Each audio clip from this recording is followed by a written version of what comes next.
Haiti Lock started from Zhongshan City in 2007. For 15 years, we have focused on production, independent research, and development in the door lock field.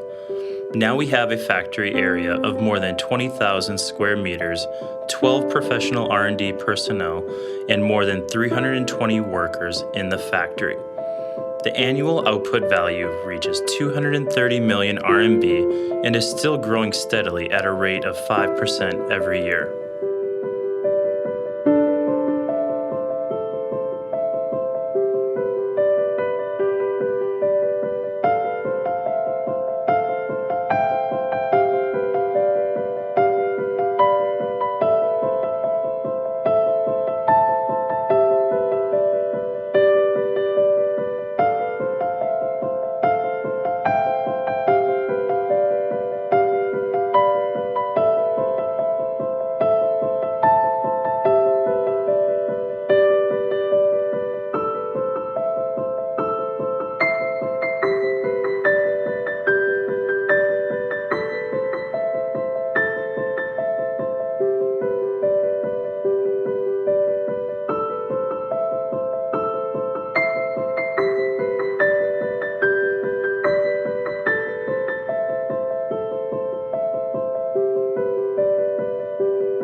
Haiti's main products are doorknob locks, crystal door locks, entry handle set locks, electronic door locks, and handle door locks.